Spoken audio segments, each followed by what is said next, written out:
بسم الله الرحمن الرحيم. الحمد لله والصلاة والسلام على رسول الله وعلى آله وصحبه ومن والاه. أما بعد، فقد قال الله تبارك وتعالى: أعوذ بالله من الشيطان الرجيم. وأعدوا لهم ما استطعتم من قوة ومن رباط الخيل ترهبون به عدو الله وعدوكم وآخرين من دونهم لا تعلمونهم الله يعلمهم. صدق الله العظیم. د افغانستان اسلامی امارت د ریاست الوزراء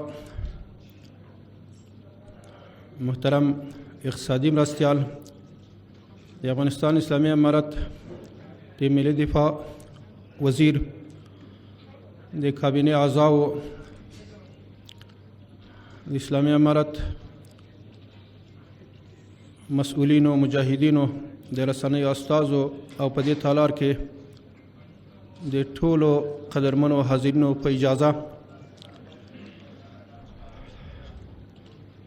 د موضوع په مناسبت د نه مخکې هم قدرمنو مشرانو ویناوې ودرلودلې او له دې نه وروسته به هم مشران موږ تاسو ته ویناوې کوي. زه هم یوه لنډه تبصره لرم. قدرمنو، د انګلیسي ښکېلاک نه د ازادۍ اخیستلو په مناسبت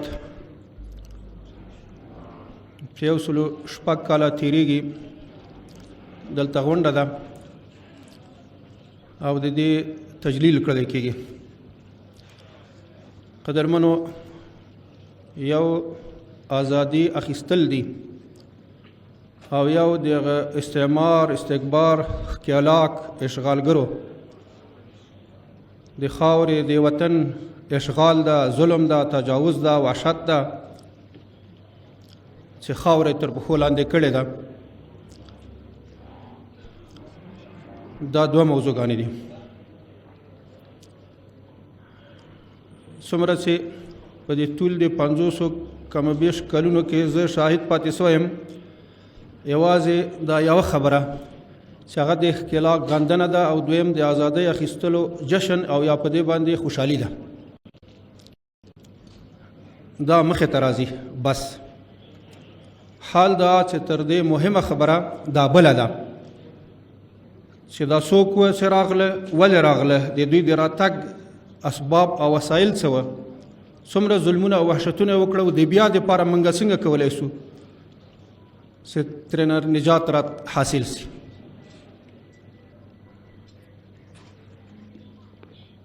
رسول صلی الله علیه وسلم هم په بهترینو الفاظو باندې خپل امت ته آګاهي ورکوي چې مؤمن باید له یوې سوړې نه 2 ځله ونچچل سي. په یوه پیړۍ کې د موږ او تاسو هېواد 3 ځله اشغال شوی ده او که چېرته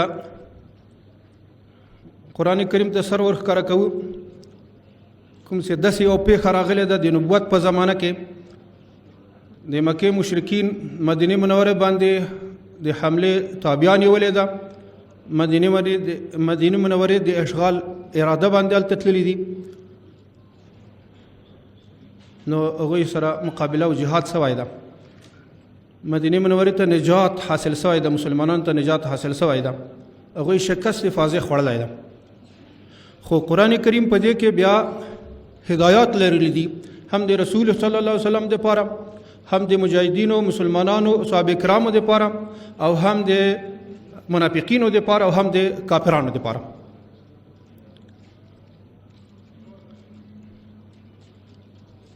نو هدایات لرلی دي.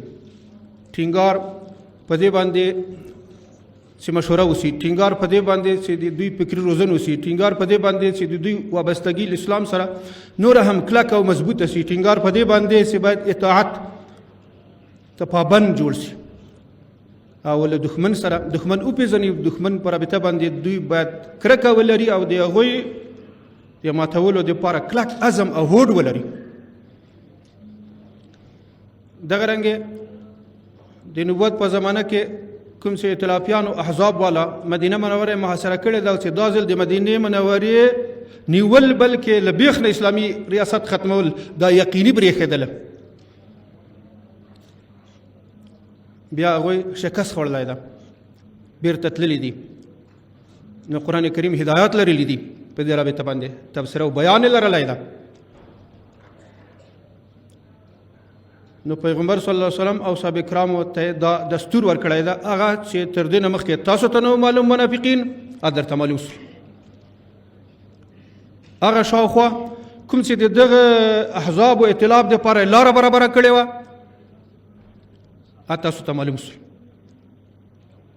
نو پیغمبر صلی الله علیه وسلم بیا اعلان کړی ده چې له دې نه پس به موږ به د دغسې صحنې شاهدان نه پاتې کېږو، یعنی دښمن نور نه توانېږي چې مدینې منورې باندې یرغل راوړي، په دغه اراده او تصمیم باندې راسي. د پیغمبر صلی الله علیه وسلم دا اعلان و، زیری و د خپلو مسلمانانو امتیانو دپاره، او دا د عقل او تجربې په تله کې هم تایید ده، ځکه هغه منافقین ښکاره سوله. او دغه رنګې د مسلمانانو مجاهدینو پختګي، د دوی کلک عزم او د هر قسم حالاتو په رابطه باندې د دوی صبر او استقامت او هغه تکتیکونه کوم چې نورې نړۍ تجربه کړي وو هغه دلته په کار باندې اچول، د خندقونو جوړول او په الله تعالی باندې کلک اعتماد، د الله تعالی نصرت په خپلو سترګو باندې لیدل، دا هغه څه دي چې یقینا دښمن به دې نه پس نه توانېږي چې دغسې ارادې سره دلته راسي.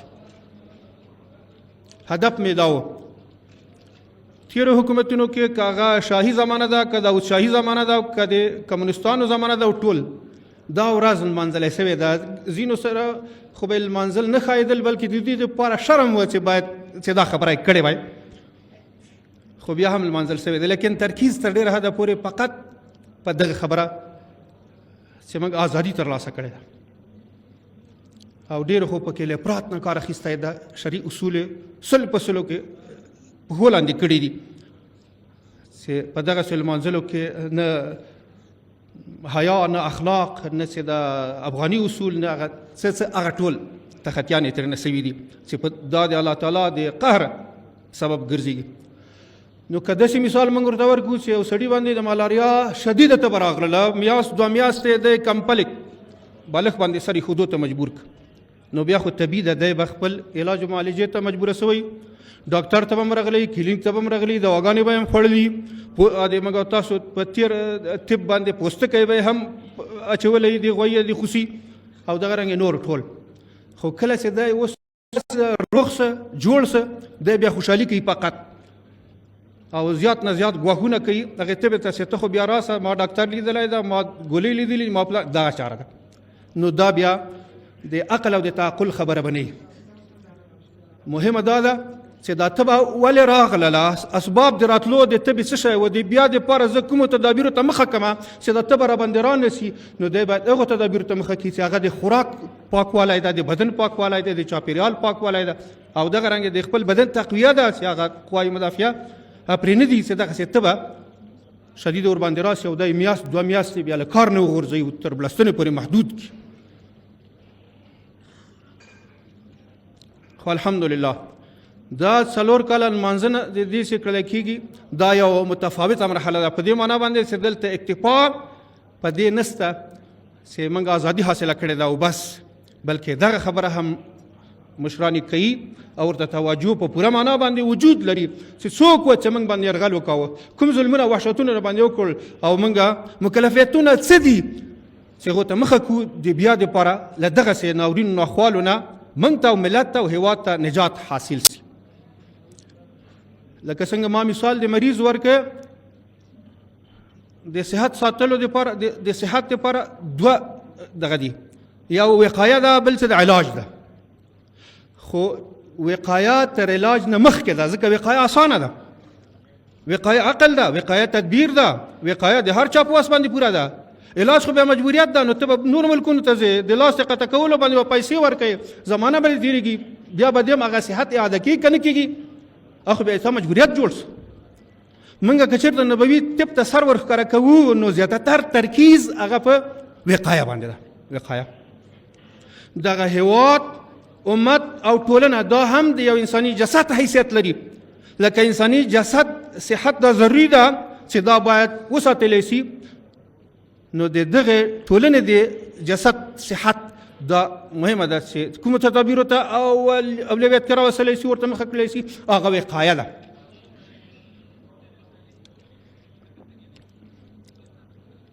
نو نسخه موږ ته قرآن کریم ښودلې ده، هغه دغه آیات ته تر ډېره حده پورې کوم چې ما قرات که واعدوا لهم ما استطعتم من قوة ومن رباط الخیل.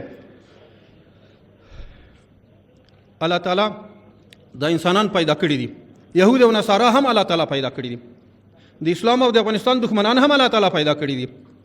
د هغوی له مزاجونو نه، د هغوی د ارادو نه، د هغوی د حوصلو همتونو نه الله تعالی چې د ډېره آګاهي لري. مسلمان ته د نجات نسخه دغه ښودلې ده چې تاسې هغه وسایلو ته مخه کړه، کوم چې دښمن دغه په لیدو سره، دغه په اورېدو سره دا جرأت د لاسه ورکړي چې تاسو په خلاف باندې غلط تصمیم ونیسئ، اراده وکړي. هغه څوک چې په افغانستان باندې راغلي دي یا اسلامي امت هغوی زیر و زبر کړی ده، الله تعالی د هغوی له ارادو نه باخبر و، نو خپل مهربانۍ له مخې نه یې د امت ته ویلي دي چې تاسو د نجات یګانه لاره دغه ده چې تاسو باید په هغه پیمانه باندې وسایل او تدابیرو ته مخه کوئ، نو بیا به درته نجات حاصلي. نو بیا به هېواد ټوټه ټوټه کېږي نه، دا خو درست ده چې دلته راسي، دا د تاسو به مجبوریت جوړ شي، څوک به یې له پیسې رانیسي، څوک به یې له ګرېوانه رانیسي. بیا خو په نر باندې هم فرض ده، په ښځه باندې فرض ده، په ماشوم باندې فرض ده، نتیجه به بیا هغه چې 20 کاله باید تاسو ته هم خرابی رسېږي، دښمن هم تېښتې ته مجبوره کېږي. دا خو یوه لار ده، خو معالجه سوله، خو تر معالجې نه مخکې هغه وقایه ده. نو نن الحمدلله موږ د داسې یو رهبریت او قیادت نه برخمن یاستو چې هغوی دو مسایلو ته فکر ده. هغوی تر ټوله نه مخکې د افغانستان د خاورې تمامیت ته زیاته تر توجه کړې ده، او دغه رنګ یې دلته د یووالي او د وحدت مسله مطرح ده، دلته د الفت او د محبت د رامنځته کولو، دلته د اثار د فداکارۍ او دلته د اطاعت خبره ده، او د خپل قیادت نه اوامرو ته د غاړې ایښودلو خبره ده. او دلته کوشش دا کړی کېږي هغه څوک چې بد ارادې لري هغه باید وپېژندلی شي څوک دي، او د هغوی د بدو ارادو مخنیوی موږ په څه طریقه باندې کوی سو، کومې برنامې باید په کار باندې واچو، دې ته هم توجه سته ده. زه خبرې نورې خلاصول غواړم. قدرمنو، چین د تاریخ د دیوال په تاریخ په رابطه باندې لیکلی کېږي چې هغوی ډېر زیات متضرر و، هر چا ور باندې یرغل راوړ، ځکه دوی له قد نه چې دا واړه وه او نور خلک چې متوجهون ور باندې ورتلل، نو د تورې او د سوکو د بکس جنګ و، نو دوی مقاومت نه درلوده، ډېر په تنګ. بالاخره بیا دا پرېکړه وکړه چې موږ باید دیوال تاو کړو له د خپلې خاورې نه. نو 200 کیلومتره دیوال په څومره ارتفاع باندې، څومره پلنوالي باندې، ډېر زیات تکلیف. خو د دې باوجود هم 6 ځله په دوی باندې حملې سوي دي. بیا مجبور سول چې په دې باندې سرزنو غور وکړي چې موږ څنګه نجات حاصلولی شو. هغوی دې فیصلې ته ورسېد چې دیوالونه هغه د یرغلګرو مخه نسي نیولی. یوازینۍ خبره هغه دا ده چې موږ فکري وحدت جوړ کړو، موږ باید خلک داسې جوړ کړو چې هغه له بهرنیو سره لاس یو نه کړي، بلکې د هغوی په مقابل کې مرکزي حکومت سره ودرېږي، تایید یې وکړي، اطاعت وکړي او قربانۍ ته آماده سي د خپل خاورې ساتنې په خاطر باندې. نو یقینا دغه نه پس دغې نسخې بیا ښه نتیجه ورته لرلې ده. نو زه آخرني خپل خبر کول غواړم، دغه جشن چې د اسلامي امارت تر چتر لاندې نمانځلی کېږي دا له هغو لمانځلو سره متفاوت ده کوم چې په تېرو وختونو کې لمانځل کېدله، یا خو نو مناسب چې جشن او استقلال په نوم په خوله باندې اخیستی وی، او یا یې که چېرته لمانځه نو هغه وه چې د الله تعالی د ناراضیت سبب ګرځېده، د دیني شعایرو د تذلیل او د توهین سبب ګرځېدله، او ملت په عوض د دې چې هغه یګانګۍ طرف ته راسي، دوی په منځ کې الفت او محبت پیدا سي، لا کرکې او نفرتونه ترنه را پیدا کېدله. الحمدلله لکه نورو عرصو کې امیدواري ورځ تر بلې زیاتېږي، نو په دغه لحاظ باندې هم موږ چې څه وینو اورو، ملت څه ویني اوري، دا د دوی د خوښۍ او د لا امیدوارۍ سبب ګرځېږي. او په آخر کې بیا خپل قیادت ته او خپلو مشرانو ته او ټولو هیوادوالو ته د دغې ورځې د بزرګداشت او د استقلال مبارکي وایم. اقول قولي هذا استغفر الله لي ولكم ولسائر المسلمين.